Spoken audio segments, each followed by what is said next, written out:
मैंने सबसे ये राज छुपा रखा था कि मैं अपनी ही बड़ी बहन, जो मुझसे 13 साल बड़ी थी, के साथ पूरे 5 साल तक रिलेशनशिप में रहा। और ठीक उस दिन, जब हम लैंटर्न फेस्टिवल के मौके पर अपने परिवारों को सच बताने की तैयारी कर रहे थे, वो अचानक मेरे पास आई। मेरे कान के पास झुककर हल्के मजाक में बोली, मैं तुम्हारे साथ खेलते खेलते थक गई हूँ, क्यों ना तुम किसी और से शादी कर लो। उस पल मुझे लगा था मैं गुस्से में सीन क्रिएट करूंगा, साफ मना कर दूंगा, लेकिन अजीब तरह से मैं बिल्कुल शांत रहा और मैंने बस इतना कहा, ठीक है। और फिर मैंने खुद ही रेड वाइन की बोतल खोलकर सेलिब्रेशन शुरू कर दिया, जैसे सच में उसे मुझ जैसे परेशानी से छुटकारा मिल गया हो। क्योंकि अपनी पिछली जिंदगी में मैंने ही अपने परिवार को मनाकर उससे शादी की थी, लेकिन शादी के बाद वो मेरे साथ इतनी ठंडी हो गई थी कि हर रात मेरी नजदीकी को ठुकरा देती थी। यहाँ तक कि जब मैं एक कार एक्सीडेंट में खून से लथपथ था, तब भी वो मुझ पर ही गुस्सा हो गई थी कि मैं लापरवाह था। और बाद में मुझे पता चला कि उसके दिल में 18 साल से कोई और व्हाइट म्यून लाइट था, जिससे वो हमेशा से प्यार करती थी और मुझसे शादी सिर्फ अपने परिवार की अरेंज्ड मैरिज पूरी करने के लिए की थी। उसी वक्त मुझे समझ आ गया था कि भीख मांगकर पाया हुआ प्यार आखिर में खत्म ही होता है। इसीलिए इस बार दूसरी जिंदगी में मैंने तय किया कि मैं उसकी हर इच्छा पूरी करूंगा। और उसी पल मैंने मुस्कुराकर उसे जवाब दिया, मैं भी इस खेल से थक गया हूँ, चलो खत्म करते हैं। वो एक पल के लिए सन्न रह गई, जैसे उसे लगा हो उसने गलत सुना। फिर बोली, जे यू, तुम्हें पता है तुमने अभी क्या कहा? लेकिन मेरे चेहरे पर वही शांत और बेफिक्र मुस्कान थी। हाँ, तुमने ही तो कहा था किसी और को ढूंढने के लिए, क्योंकि अगर ये मेरी पिछली जिंदगी होती तो उसके एक छोटे से शब्द पर भी मैं एक चिपकू पिल्ले की तरह उसका हाथ पकड़कर उसे मनाने लगता, जब तक वो मान न जाए कि वो गलत है। लेकिन इस बार मैंने खुद को आजाद करने का फैसला किया। वो कुछ कह पाती उससे पहले ही पास की मेज से ग्लास टूटने की आवाज आई और एक शख्स रोते हुए बाहर भाग गया। आसपास के लोग मुड़कर देखने लगे। मेरी बड़ी बहन यूएन ने उसकी कोहनी मारते हुए कहा, अरे वो जो अभी ग्लास तोड़कर गया, वो तुम्हारा एक्स नहीं था? आज उसे यहाँ क्यों बुलाया? नए साल में चीजें तोड़ना अच्छा नहीं होता, कहीं ये तुम्हारी वजह से तो नहीं? उसकी भौहें और सिकुड़ गईं और वो तुरंत उठकर बाहर चली गई। थोड़ी देर बाद बाहर की रोने की आवाज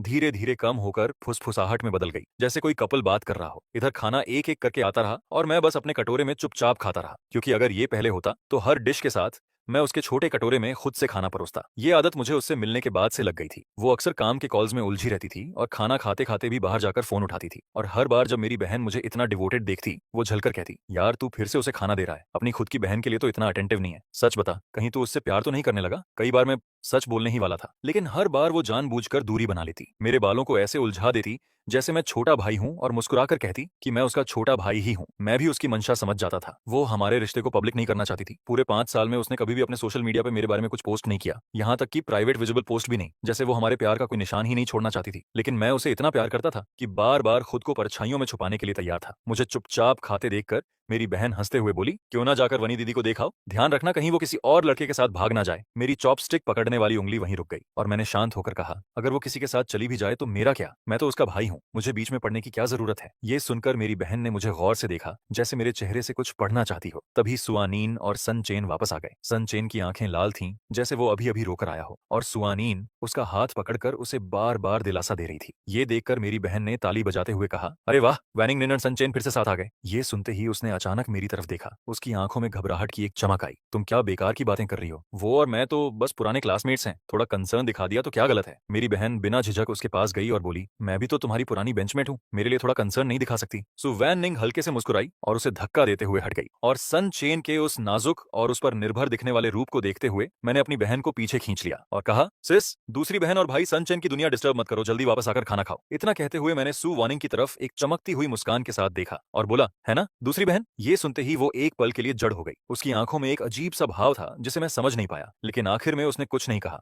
और बस सन चेन का हाथ पकड़कर वहां से चली गई। और जैसे ही वो दोनों टेबल से हटे, आसपास बैठे लोग फुसफुसाने लगे, मैंने पहले ही कहा था ना, व्हाइट मूनलाइट वाला प्यार बहुत ताकतवर होता है। आज की उनकी इंटरेक्शन देखकर लग रहा है फिर से साथ आ जाएंगे, किसी ने कहा। बिल्कुल, उस वक्त सन चेन को किडनी फेलियर के कारण तुरंत ट्रांसप्लांट चाहिए था और सुआनीन ने बिना सोचे अपना किडनी दे दिया था। खुद रिकवर भी नहीं हुई थी और सीधा हॉस्पिटल जाकर उसकी देखभाल करने लगी थी। उसने अपनी आधी जिंदगी दे दी थी उसे। अब जब सन चैन वापस देश आ गया है तो शायद ये दोनों फिर कभी अलग नहीं होंगे। ये सब सुनकर मेरा दिल इतना दर्द करने लगा कि सांस लेना भी मुश्किल हो गया। तब मुझे एहसास हुआ कि उनकी किस्मत तो बहुत पहले से ही एक दूसरे से जुड़ी हुई थी और मैं ही एक बेवकूफ था जो इतने सालों से एक ऐसे रिश्ते को पकड़े बैठा था जिसे कभी रोशनी में आने का मौका ही नहीं मिला। अपनी पिछली जिंदगी में शादी के बाद हमारा रिश्ता पूरी तरह बदल गया था। हम अलग अलग कमरों में सोते थे, यहाँ तक कि खाने के बर्तन भी अलग रखे जाते थे। और जब उसके माता पिता ने हमें बच्चा करने के लिए दबाव डाला, तभी उसने मजबूरी में मुझे गले लगाया जैसे कोई काम पूरा कर रही हो। उस रात उसने लाइट बंद करवा दी और पूरे समय अपनी आंखें बंद रखीं, जैसे वो कोई अपमान सह रही हो। और अगले ही दिन वो सन चेन के घर चली गई और पूरी रात वापस नहीं आई। एक सर्दी में जब मुझे इन्फ्लुएंजा हो गया था और मैं बिस्तर से उठ भी नहीं पा रहा था, मैंने उससे मुझे हॉस्पिटल ले जाने को कहा, लेकिन उसने चिड़चिड़े अंदाज में मना कर दिया, ये कहकर कि उसे ओवर टाइम करना है। और फिर मुड़कर सन चेन के साथ एक वॉच शॉप में घड़ी खरीदने चली गई। वहां की सेल्स गर्ल ने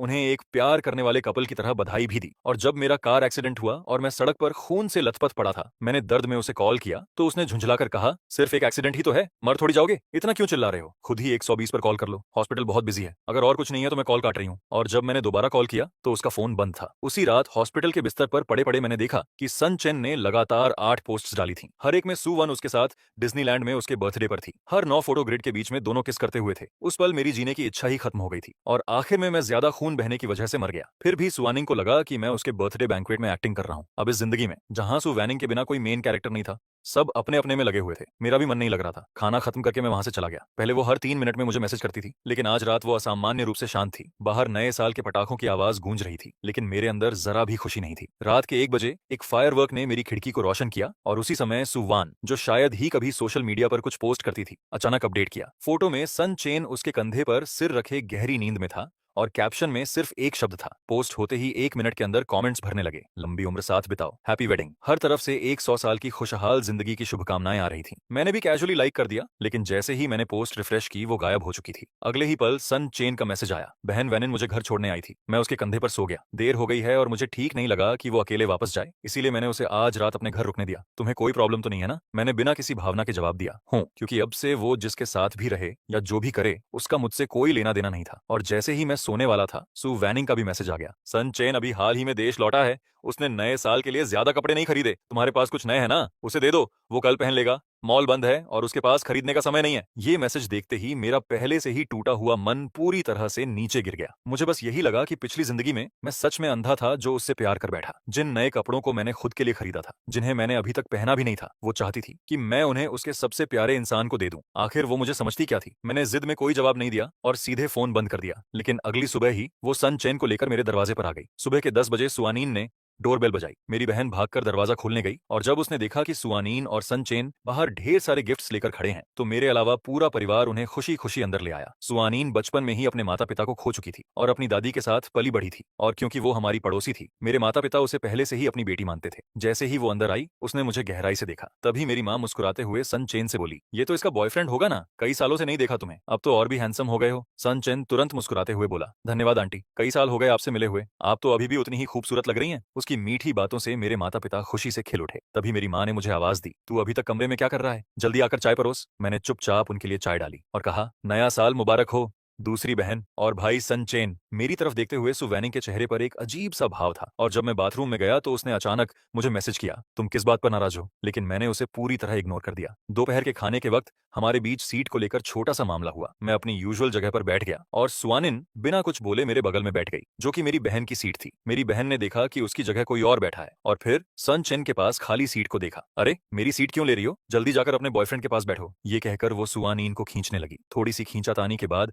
आखिरकार सुवैनिंग मेरे सामने बैठ गई और मुझे गहरी नजरों से देखने लगी, लेकिन मैंने नजरें हटा लीं और चुपचाप खाना खाने लगा। बीच में वो फोन कॉल लेने बाहर चली गई और सामने उसके खाली छोटे कटोरे को देखकर मैंने एक और निगला, लेकिन फिर भी उसे नजरअंदाज करने का फैसला किया। जब वो वापस आई तो उसने उस खाली कटोरे को देखा और फिर मुझे देखा। मेरी बहन ने तुरंत बात संभालते हुए कहा, हम सब यहाँ परिवार हैं, कोई तुम्हारा खाना नहीं छीनेगा, इसीलिए जेयूयू को परेशान मत करो। तभी मेरी माँ ने सुआनिंग को देखा और फिर मुझे एक मतलब भरी नजर से देखते हुए बोली, जेयूयू, इस साल तुम्हारी बहन वार्निंग अपना बॉयफ्रेंड घर लाई है, तुम कब अपनी गर्लफ्रेंड लेकर आओगे ताकि हम भी देख सकें। सुआनिन कुछ कहना चाहती थी, लेकिन मैंने पहले ही बोल दिया, पापा मम्मी, अगर आपके पास कोई लड़की है तो मुझे मिलवा दीजिए। पहले मैं हमेशा ऐसे सवालों से बचता था, लेकिन इस बार मेरा जवाब सुनकर मेरी बहन की आंखों में आंसू आ गए। शाओयू, आखिरकार तुम्हें समझ आ गई, बस तुम हाँ कहो, डिनर के बाद मैं तुम्हें कुछ खूबसूरत लड़कियों से मिलवाती हूँ। मैंने हल्की मुस्कान के साथ कहा, ठीक है। सब हंसते बोलते रहे, लेकिन तभी सुआनिंग ने अचानक बीच में कहा, आंटी मजाक मत कीजिए, सनचेन सिर्फ मेरा पुराना क्लासमेट है। मेरी माँ एक पल के लिए चौंक गई और सनचेन की मुस्कान वहीं जम गई। मेरी बहन ने माहौल और बिगाड़ते हुए कहा, तो मतलब अभी भी सिंगल हो? तो क्यों ना मैं तुम्हारी मुलाकात जोयू से करवा दूं। ये सुनकर मेरा पहले से ही उलझा हुआ दिल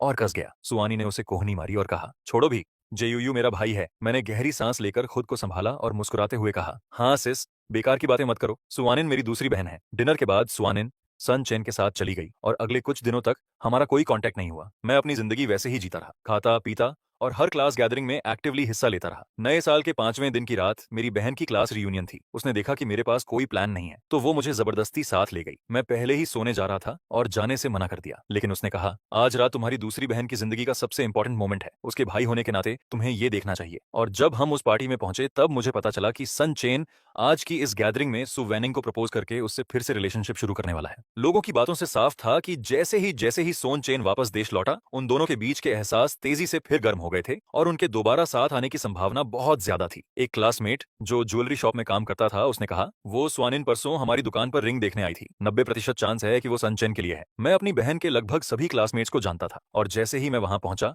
कई लोग मुझे देखकर ग्रीट करने लगे और मजाक में बोले कि मैं यहाँ मौजूद सिंगल लड़कियों में से किसी एक को चुन लूं। मैं भी हंसकर उनके साथ मजाक करता रहा, लेकिन थोड़ी दूरी पर खड़ी सु वॉर्निंग चुपचाप मुझे देख रही थी। बिना कुछ बोले डिनर शुरू होने से पहले सन चेन मुझे अलग ले गया और बोला, जे यू मुझे पता है वैनिंग तुम्हारी बात बहुत मानती है, वो तुम्हारी हर बात सुनती है, तो जब मैं बाद में अपने दिल की बात कहूंगा तुम मेरे लिए कुछ अच्छा बोल देना, ठीक है? इससे हमारे फिर से साथ आने के चांसेस और बढ़ जाएंगे। बाहर से वो शांत और सज्जन लग रहा था, लेकिन उसके अंदर की नीयत साफ नहीं थी। उसे पता था कि मैं सु वानिंग को पसंद करता हूँ, लेकिन क्योंकि वो हमारे रिश्ते को पब्लिक नहीं करना चाहती थी, मुझे सब कुछ सहकर चुप रहना पड़ता था। और वो इसी कमजोरी का फायदा उठाकर मुझे अंदर ही अंदर तोड़ना चाहता था। लेकिन उसे ये नहीं पता था कि अपनी पिछली जिंदगी जीने के बाद मैं पहले ही सु वैनिंग को छोड़ चुका हूँ। इसीलिए मैंने उससे भी ज्यादा चमकती मुस्कान के साथ कहा, बिल्कुल चिंता मत करो, मैं तुम दोनों की जरूर मदद करूंगा। वो मुस्कुराया और वापस प्राइवेट रूम में चला गया। डिनर टेबल पर पता नहीं सु वॉर्निंग को क्या हो गया था, वो बार बार मेरे कटोरे में खाना डालने लगी, बिल्कुल वैसे ही जैसे पहले मैं उसके लिए करता था। तभी वेटर एक नई गरम चिकन डिश लेकर आया और जैसे ही उसने एक टुकड़ा उठाकर मेरे कटोरे में डालना चाहा, मैंने तुरंत अपना हाथ बढ़ाकर कटोरा ढक लिया और मुस्कुराकर कहा, दूसरी बहन, मैं अब बड़ा हो गया हूँ, खुद कर सकता हूँ, ये सन चेन के कटोरे में डाल दो। वो चिकन का टुकड़ा हवा में ही अटक गया, माहौल थोड़ा ऑकवर्ड हो गया। तभी सन चेन ने अपना कटोरा आगे बढ़ाते हुए कहा, सिस्टर वॉर्निंग, कौन जानता है शायद जोयू के दिल की लड़की यही मौजूद हो, उसके लिए इतना मत सोचो। उसके इतना कहते ही बाकी क्लासमेट्स एक एक करके उठने लगे और सन चेन के साथ ड्रिंक करके उसे वेलकम करने लगे। जैसे ही उसने ग्लास उठाया, सु वैनिंग ने तुरंत वो छीन लिया और बोली, सन चेन को शराब नहीं सहन होती, ये मैं उसके लिए पीती हूँ। और फिर उसने एक ही घूंट में पूरा ग्लास खत्म कर दिया। सब लोग तालियां बजाने लगे। वो एक के बाद एक ग्लास पीती गई और उसका चेहरा हल्का लाल होने लगा। तभी सन चेन ने उसका हाथ पकड़कर रोका, वार्निंग, मेरे लिए इतना मत पियो। मुझे नहीं पता वो सच में नशे में थी या नहीं, लेकिन उसने उसे एक नरम नजर से देखा और कहा, ठीक है, तुम्हें शराब नहीं सहन होती, वो लोग तुम्हें परेशान कर रहे हैं। ये सुनते ही पूरा हॉल शोर से भर गया। मुझे समझ आ गया कि उसकी जिंदगी का सबसे अहम पल अब आने वाला है। सन चेन का चेहरा लाल था और उसने कहा, वार्निंग, इतने सालों बाद भी मैं तुम्हें भूल नहीं पाया, क्या हम फिर से साथ आ सकते हैं? सब लोग चीयर करने लगे सिवाय मेरे। माहौल बिल्कुल परफेक्ट बन चुका था। हीरो अपना प्यार कन्फेस कर रहा था और बस हीरोइन की हाँ का इंतजार था, जैसे कोई परफेक्ट लव स्टोरी बनने वाली हो। स्पॉटलाइट के नीचे खड़े उन दोनों को देखकर मैं भी ताली बजाते हुए बोला, सन चेन जैसा डिवोटेड और हैंडसम इंसान सच में रेयर होता है। दूसरी बहन, क्या तुम हाँ नहीं कहोगी? लेकिन तभी स्वानिन ने मुझे घूरते हुए तीखे अंदाज में कहा, जे यू, आज तुम्हें क्या हो गया है? दूसरों का चीयर करना अलग बात है, लेकिन तुम मेरे बॉयफ्रेंड होकर क्यों प्रेशर डाल रहे हो? उसके ये कहते ही पूरा हॉल एकदम शांत हो गया। मेरी बहन सबसे पहले रिएक्ट करते हुए हैरानी से उसे और फिर मुझे देखने लगी। जे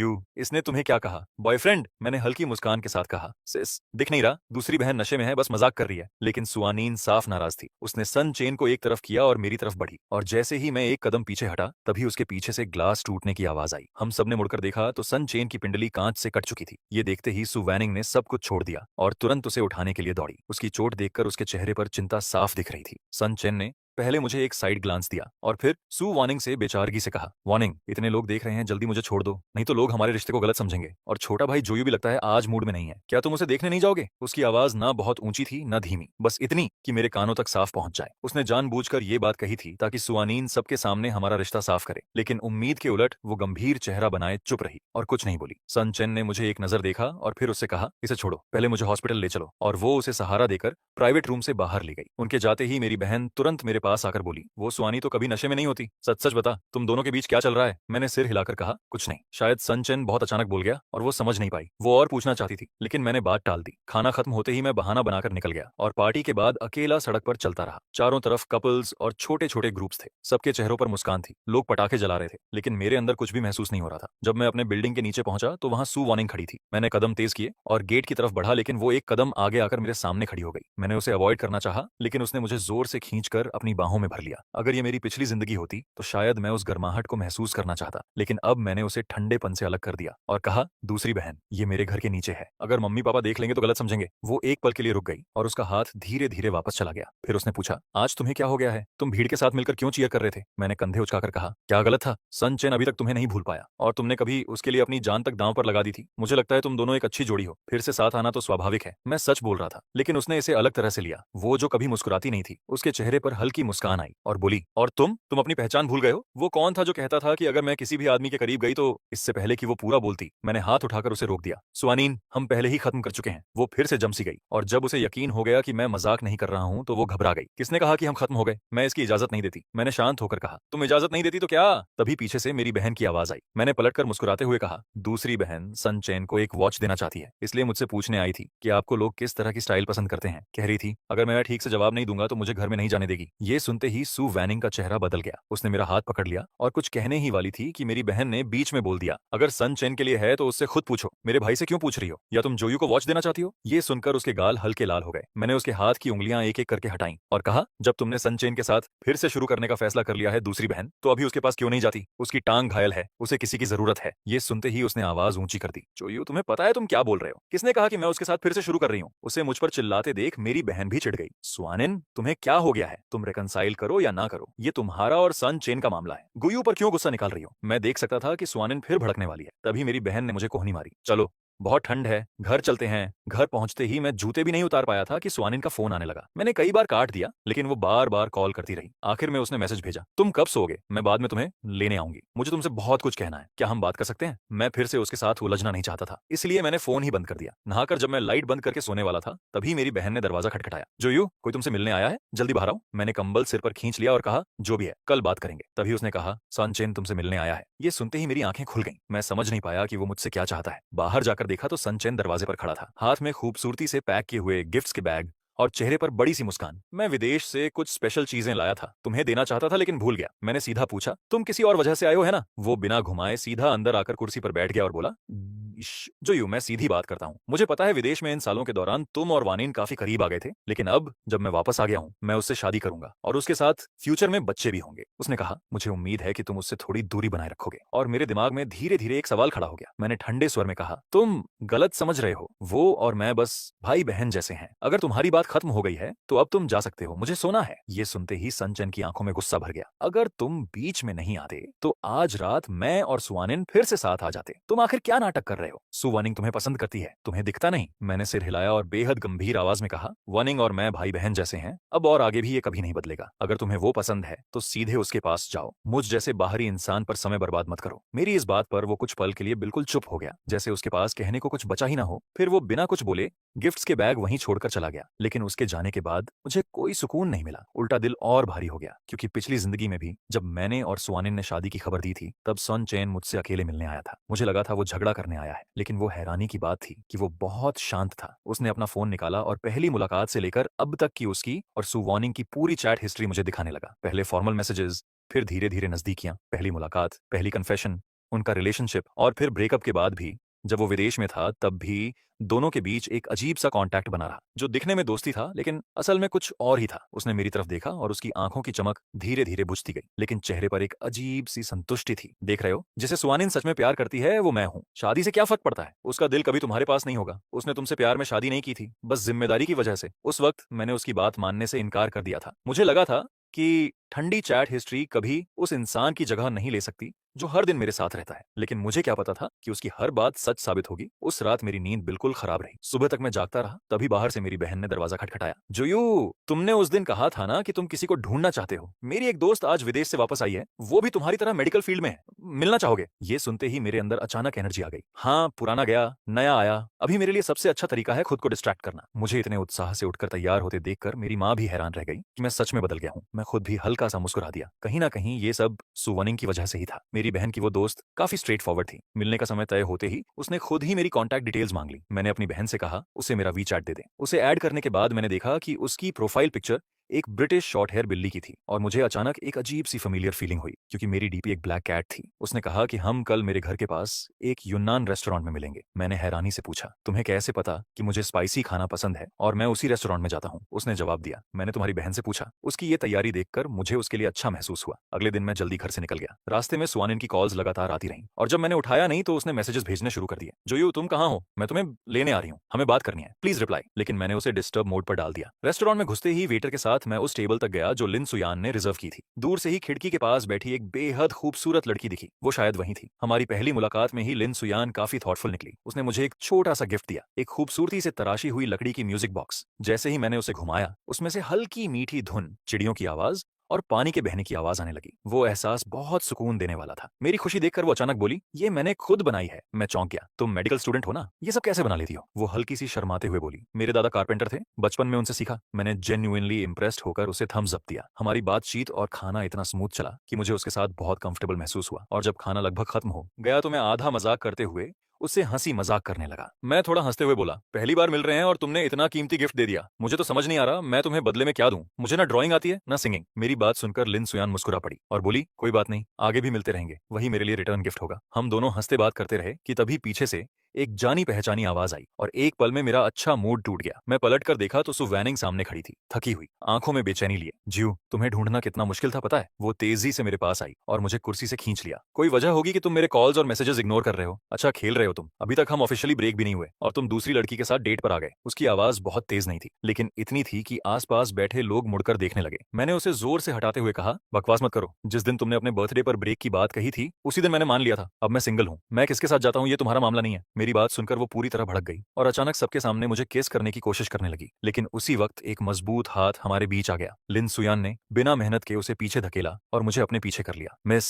अगर आप ऐसे ही जारी रखेंगी तो मैं पुलिस बुलाकर सेक्सुअल हैरेसमेंट की रिपोर्ट करूंगी। ये सुनते ही सु वैनिंग गुस्से से बोली, तुम होती कौन हो? मैं अपने बॉयफ्रेंड से बात कर रही हूँ, बीच में मत आओ। ये कहते हुए उसने लिन सुयान की कॉलर पकड़ने की कोशिश की, लेकिन उसकी हाइट कम होने की वजह से वो खुद ही पीछे धकेल दी गई। लिन सुयान शांत लेकिन सख्त आवाज में बोली, आपका ये बिहेवियर देखकर तो नहीं लगता कि आप उसकी गर्लफ्रेंड हैं। आसपास के लोग भी लिन सुयान की बात से सहमत होने लगे। सु वानिंग को समझ आ गया कि वो जीत नहीं पाएगी, तो वो थोड़ी देर शांत हो गई। लेकिन जैसे ही लिन सुयान ने गार्ड थोड़ा नीचे किया और मेरी तरफ देखा, सु वानिंग अचानक उस पर झपट पड़ी और दोनों जमीन पर गिरकर उलझने लगे। मैं बिना किसी भाव के तुरंत 110 डायल करके पुलिस को कॉल किया और फिर सन चेन को फोन करके कहा कि अपनी गर्लफ्रेंड को संभाले। लेकिन उधर से उसकी आवाज बिल्कुल ठंडी आई, अब से सु वानिंग के बारे में मुझे कभी कॉल मत करना, मैं उसके साथ रिकंसाइल नहीं करूंगा। और इससे पहले कि मैं कुछ बोल पाता उसने फोन काट दिया। मैं कुछ पल फोन को घूरता रहा, समझ नहीं आया क्या हो रहा है। पुलिस स्टेशन में दोनों को वार्निंग दी गई और जल्दी छोड़ दिया गया। बाहर आते ही सु वैनिंग फिर मेरे सामने खड़ी हो गई। उसकी आंखों में बेकाबू भाव थे। मैंने थककर कहा, सुआनीन प्लीज मुझ परेशान करना बंद करो। मेरी बात खत्म होते ही वो जल्दी जल्दी बोली, उस दिन मैंने ज्यादा पी ली थी, वो सब मजाक था, सीरियसली मत लेना। मैंने कभी सन चेन के साथ वापस जाने के बारे में नहीं सोचा, मुझे पसंद तुम हो। मैं ठंडे अंदाज में हंस पड़ा, तुम बार बार कहती हो कि तुम्हें मैं पसंद हूं, तो फिर 5 साल तक हमारा रिश्ता छुपाकर क्यों रखा? हमेशा अंधेरे में क्यों रखा मुझे? सच ये है कि तुम्हें मुझसे नहीं खुद से प्यार है। इतना कहकर मैं मुड़ गया। वो मेरे पीछे आना चाहती थी, लेकिन लिन सुयान ने रास्ता रोक लिया और सु वैनिंग वहीं खड़ी रह गई, हमें जाते हुए देखती रही। लेकिन मुझे क्या पता था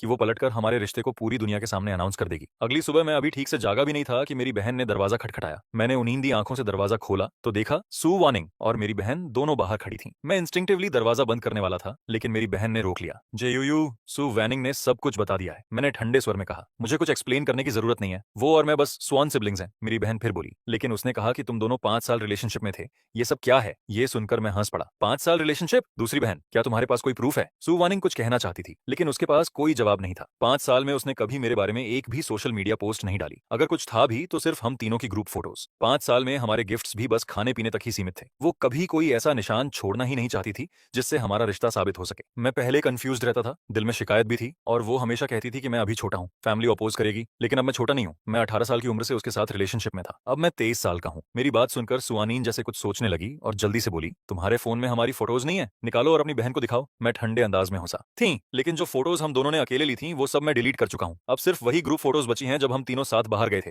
हमारी बात पास में सुन रही मेरी बहन अब शक करने लगी थी। उसने भौहें चढ़ाकर कहा, तुम कह रही हो 5 साल रिलेशनशिप था, ठीक है, अगर बाहर वालों को पता नहीं था, लेकिन एक भी सबूत नहीं। सुआनिंग, क्या तुम सच में मेरे भाई के साथ थी? अगर ऐसा है तो तुम इंसान भी हो। सुआनिन फिर भी जिद करने लगी तो मेरी बहन का धैर्य टूटने लगा। वो घबराकर मेरी तरफ देखती हुई बोली, जेयूयू, जल्दी अपनी बहन को समझाओ, हम सच में 5 साल साथ थे। क्या तुम्हें याद नहीं तुमने क्या कहा था? क्या तुम भूल गए कि तुमने कहा था कि तुम मुझसे प्यार करते हो? उसकी ये बातें सुनकर मेरे अंदर घिन सी उठ गई। मैंने सीधा कहा, सिस, मुझे लगता है सुआनिन ने ज्यादा पी रखी है और अभी तक होश में नहीं आई। इसे बाहर ले जाओ। उसके जाने के बाद मैंने उसका हर कॉन्टैक्ट ब्लॉक कर दिया। बात अब बिल्कुल साफ हो चुकी थी। अब और कुछ भी सिर्फ हैरासमेंट था। फिर भी वो कई बार मेरे घर आकर तमाशा करने लगी। यहाँ तक कि मेरे माता पिता को भी पता चल गया और उन्हें झाड़ू लेकर उसे भगाना पड़ा। वो भी हैरान थे, एक नॉर्मल इंसान अचानक ऐसा कैसे हो सकता है? क्या सन चेन से झगड़ा हुआ है और अब ये तुम्हें सब्स्टिट्यूट बनाना चाहती है? मेरी बहन ने बार बार पूछकर आखिर मुझसे मेरे 5 साल के उस छुपे हुए रिलेशनशिप की सच्चाई निकलवा ली। लेकिन उसने मुझे डांटा नहीं, उल्टा मेरे सिर पर हाथ फेर कर बोली, तू सच में बेवकूफ है। तूने मुझे पहले क्यों नहीं बताया? अगर मुझे पता होता कि सुआनी ऐसी है तो मैं बहुत पहले उसे सारे रिश्ते खत्म कर देती। जूयू, ये याद रख, जिस रिलेशनशिप में तू खुद को दबा हुआ महसूस करे उसे तुरंत खत्म कर देना चाहिए, समझा? मैंने चुपचाप सिर हिला दिया। छुट्टियां खत्म होते ही मैं वापस हॉस्पिटल में काम पर लौट आया। नर्स स्टेशन पर फीमेल कॉलीग्स बात कर रही थीं कि सर्जरी डिपार्टमेंट में एक नई डॉक्टर आई है, बहुत खूबसूरत और विदेश की टॉप मेडिकल यूनिवर्सिटी की टॉपर। जब मैंने सुना उसका सरनेम लिन है तो मेरा दिल एक पल के लिए रुक सा गया, लेकिन मैंने खुद को समझाया कि दुनिया इतनी भी छोटी नहीं होती। मगर उसी सुबह हॉस्पिटल के एंट्रेंस पर बैनर्स लगे थे और बाकायदा वेलकम मीटिंग रखी गई थी।